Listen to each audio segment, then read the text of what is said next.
Meniscus tier जो grades होते हैं उसकी रिपोर्टिंग बड़ा आसान है, इतना कोई डिफिकल्ट नहीं है। हमें एमआरआई के अंदर मेनिस्कस काले दिखाई देते हैं, ऐसे ट्रायंगल शेप के, दिख रहा है काला, क्योंकि पूरा काला है, कोई सफ़ेद दाग धब्बा कुछ नहीं है, तो कोई टीयर नहीं। लेटरल मेनिस्कस में आपके लगभग पूरा काला है, 2 ट्रायंगल दिखाई दे रहे हैं, कोई प्रॉब्लम नहीं है। पर अगर उसमें एक डॉट आ गया, ये एक डॉट आ गया, तो मतलब ग्रेड 1 टीयर है। ग्रेड 2 टीयर में लाइन आया। अब ये जो लाइन है ना, ये ऊपर सुपीरियर और ये इंफीरियर सरफेस पे टच नहीं करती, लाइन यही रहती। और ग्रेड 3 टीयर का मतलब ये लाइन ऊपर चली जाए, नीचे चली जाए, टेढ़ी मेढ़ी हो जाए, सरफेस पे आ जाए, तो ग्रेड 3 टीयर। अब आपके अंदर ये देखो ग्रेड 3 टीयर दिख रहा है, फटा हुआ लाइन आ रही है, फटा हुआ दिख रहा है ना, 1 2 3 4 5 6 सारे सेक्शन में फटा हुआ है। इतना मेजर फटा हुआ उसने ग्रेड 2 टीयर लिख दिया इंसान ने, तो वो कंफ्यूज कर दिया। अब जिन डॉक्टर्स को एमआरआई पढ़ना नहीं आता वो इस पे इलाज करते हैं, जिसको पढ़ना आता है वो समझ जाते हैं कि ग्रेड 2 नहीं है जी, ग्रेड 3 है। सो ग्रेड 3 का मतलब है कि आपका जो मेनिस्कस है वो इस तरह से फटा हुआ है, ये दिख रहा है फटा हुआ, ये फटा हुआ है। अब फटे हुए पे चलते रहोगे तो क्या होगा, उसके चीथड़े बन जाएंगे। जैसे गाड़ी का शॉकर खराब हो जाए तो गाड़ी आज ही तो कल खराब हो ही जाती, चल नहीं सकती। सो अगर आप सपोज हम इस स्टेज पे, इसमें फटा हुआ है, अभी चलते रहोगे तो स्टेज आ जाएगी ये वाली की, इसमें चीथड़े बन गए। अब ये जो चीथड़े हैं इसको सिला नहीं जा सकता, ये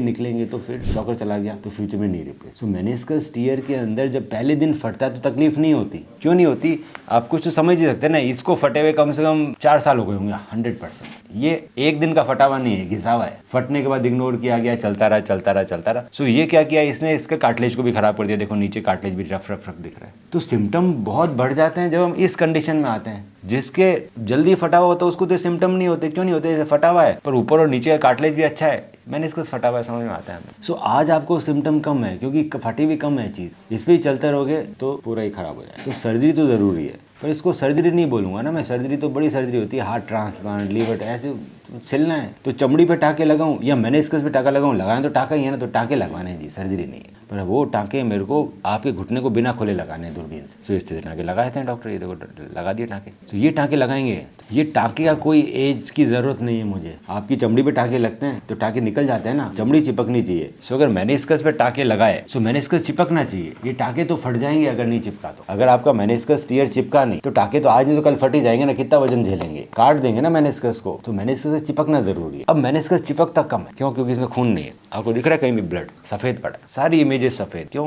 क्योंकि इसमें ब्लड नहीं है। तो जहाँ खून नहीं है वहाँ चिपकेगा नहीं, क्योंकि खून तो चाहिए चिपकाने के लिए। सो इस चिपकाने के लिए हम लोग क्या करते हैं, ब्लड क्लॉट डाल। सो मैं आपके ब्लड का क्लॉट बनाऊंगा, वो मैं मेनिस्कस टीयर के अंदर डालूंगा और फिर मैं रिपेयर करूँगा। इसको ब्लड क्लॉट रिपेयर बोलते हैं। इसके रिजल्ट, अगर मैं क्लॉट नहीं डालूं और क्लॉट डालूं तो फर्क है दोनों। ये चिपकेगा, गोंद भी चाहिए चिपकाने के लिए, सिर्फ टाँके ही नहीं चाहिए। उस आज के ऑटोमेटिक टाँके आते हैं, फटाक से चिपक जाती है चीज़ें। ये फाइबर स्टिच है, ये छोटा टीयर दिख रहा है। इसके अलावा हम टेप्स और जोन नेविगेटर का यूज़ करते हैं। नॉर्मल धागों से नहीं सिलता मैं, सो मैं फाइबर स्टिच लगाऊंगा, मैं जोन नेविगेटर से टेप लगाऊंगा, ब्लड क्लॉट डालेंगे। इसमें दर्द तो होता ही नहीं, बिल्कुल भी, 0 पेन है। दूरबीन से सर्जरी, कट भी नहीं लगेगा। आपको वॉकर पे रहना पड़ेगा 3 से 4 साल। डिजॉल्व वाले टाँके सर कच्चे होते हैं। सो दुनिया में कोई भी मेनिस्कस घुलने वाले टाँकों से नहीं करता डॉक्टर। सारे के सारे मेनिस्कस रिपेयर के जितने भी टाँके आते हैं ना, नॉन डिजॉल्व टेप आती है, पर बेटर। टेप और वायर में फर्क है, वायर काट सकता है, टेप काटेंगे। सो मेनिस्कस रिपेयर टेप यूज़ करेंगे और फाइबर स्टिच यूज़ करेंगे। 6 महीने की एक्सरसाइज, चाहे कोई भी सर्जरी हो, कोई भी ट्रीटमेंट, 6 मंथ्स की एक्सरसाइज, 4 वीक्स वॉकर पे। पहले दिन से एक्सरसाइज चालू होगी, धीरे धीरे हम एक्सरसाइज आपको सिखाते रहेंगे, वीक में 2 बार। आप आ सको तो अच्छी बात है, नहीं आ सको तो ऑनलाइन सिखाएंगे, पर आपको 6 मंथ्स तक सिखाएंगे इसी। उसके बाद फ्यूचर में इसके वापस फटने के चांसेस सिग्निफिकेंट। देखो सर्जरी फेलियर में नहीं जानी चाहिए। ना जाने के लिए अच्छे इम्प्लांट के टेप यूज़ करो, इंपोर्टेड इम्प्लांट यूज़ करो, फाइबर स्टिच यूज़ करो, ब्लड क्लॉट डाल दो और एक अच्छा रिहेबिलिटेशन। इस सारी चीज़ें में दूसरा, मेनिस्कस टीयर के ना वेक्टर्स होते हैं रिपेयर के। वेक्टर का मतलब है एक तरह का टीयर नहीं मिलता ना, किसी ऐसे फटा हुआ वैसे फटा हुआ है। सो जैसे सर्जन का एक्सपीरियंस बढ़ता रहता है, देन कि उसको रिपेयर कैसे करना, क्रिस क्रॉस टाँके डालने हैं, सिंपल टाँके डालने हैं, सिंपल स्टिच लगाना है। बहुत तरह के स्टिचेस होते हैं, टाँके बहुत तरह के होते हैं, दोनों ऊपर लगते हैं, कुछ एक ऊपर एक नीचे लगता है। So we will decide the configuration जब अंदर जाते हैं। सो सर्जन एक्सपीरियंस अच्छा होना चाहिए, इम्प्लांट अच्छे यूज होने चाहिए, ब्लड क्लॉट जाना चाहिए और रिहैब अच्छा। तीसरा सबसे एक और एडवांस अभी इंडिया में आया नहीं, पर आ जाएगा, वो आपको जरूरत नहीं है, पर जिनका ज्यादा फटा हुआ होता है, वाइड जोन भी फटा हुआ होता है, तो वाइड जोन को रिपेयर करने के लिए ये AMMR आता है। तो ये कोलेजन पैच होता है जो मेनिस्कस के ऊपर हम लगा देते हैं। तो मेनिस्कस रिपेयर करने के बाद ये यूज आता है, उस पर पैच लगा दिया, ये AMMR कोलेजन पैच है। ये पैच हमने मेनिस्कस के ऊपर लगा दिया। अब मेनिस्कस के ऊपर लगा दिया, इसके बाद मैंने इस पैच के अंदर ब्लड स्टेम सेल्स डाल दिए। तो ये पैच क्या करेगा, उन स्टेम सेल्स को जो ब्लड के मटेरियल चिपकने वाले को उसको रखेगा अपने अंदर, डिसॉल्व नहीं होने देगा, तो रिजल्ट बढ़ जाते हैं। तो कुल मिलाकर जो मेन जो प्रॉब्लम है इंडिया के अंदर अभी भी, कि वो ब्लड का यूज नहीं करते मेनिस्कस रिपेयर में मैक्सिमम सर्जन। सो क्लॉट डालो, क्लॉट से के ऊपर ये है कि क्लॉट के साथ साथ ये भी लगा दिया, ये डिसॉल्व नहीं होता, ब्लड को जाने नहीं देता, आप कॉलेज में पकड़े रहते, आपको इतनी एक्सटेंसिव चीज़ की जरूरत नहीं है।